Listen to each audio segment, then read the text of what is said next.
नमस्कार मित्रांनो,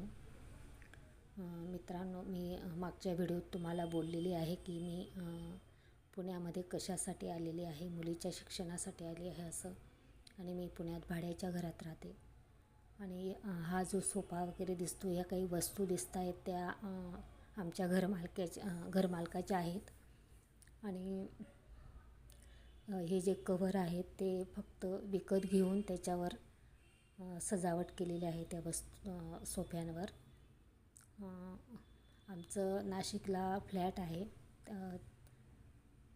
तिथं सोफा होता, मुलीचा अभ्यासाचा टेबल होता, टी व्ही होता, देव्हारा होता, कपाट होता, बेड होता. सगळ्या काही मोठ्या मोठ्या वस्तू मी नाशिकमध्ये आणि जळगावला विकून दिल्या होत्या.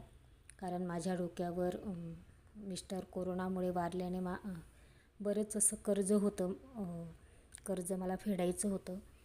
तर वस्तू पुण्याला जर आणायच्या म्हटलं एवढ्या वस्तू, तर मग गाडी भाडे लागले असते एवढ्या वस्तू आणायला, नाशिकहून पुण्यामध्ये आणायला. त्याच्यामुळे आणि कर्ज पण फेडलं गेलं. जे देव्हारा विकण्याचे, टेबल विकण्याचे, असे टी व्ही विकण्याचे थोडेफार जे पैसे आले त्याचं मी कर्ज पण फेडलं. आणि ते जे घर आहे नाशिकचं जो फ्लॅट आहे तो पण मला भाड्याने द्यायचा होता. म्हणून त्या वस्तू मी सगळ्या विकून दिल्या होत्या की गाडी भाडे लागतं आणि कुठं न्यायच्या एवढ्या वस्तू. त्यामुळे पण एक विचार केला की मी हे घर भाड्याने द्यायचं नाही म्हणून. कारण ज्यावेळेस माझे मिस्टर होते त्यावेळेस एका भाडेकरूने आणि एका बिल्डरने आम्हाला खूप फसवून दिले होते. जवळजवळ 33 महिन्याचं भाडं आम्हाला दिलं नव्हतं. माझे मिस्टर असताना भाडेकरू ठेवले होते त्या फ्लॅटमध्ये. तर बऱ्याच अडचणी आल्या. खूप आम्हाला नवरा बायकोला प्रचंड त्या भाडेकरूमुळे आम्हाला त्रास झाला आणि बिल्डरमुळे पण आम्हाला त्रास झाला.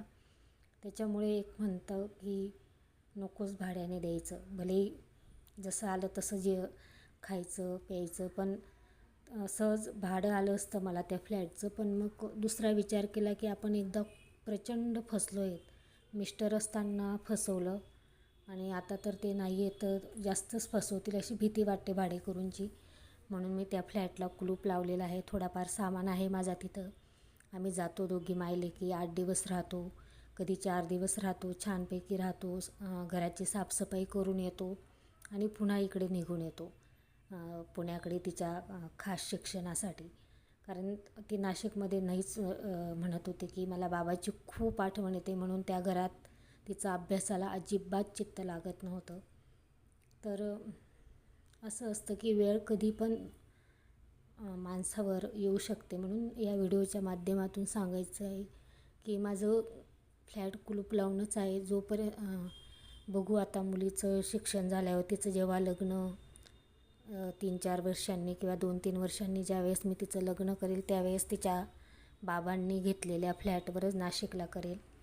आणि भाड्याने बघू द्यायचा की नाही, कारण भाडेकरू प्रचंड फसवतात जिकडे तिकडे. त्याच्यामुळे खूप भीती वाटते आहे. असो, म्हणूनच तुम्हाला या व्हिडिओच्या माध्यमातून सांगायचं होते की वेळ कधी कुणावर कोणती येऊन जाईल हे सांगता येत नाही. आयुष्य आहे, जसं आलं तसं छान आणि सरळ मार्गाने जगायचं, एवढंच.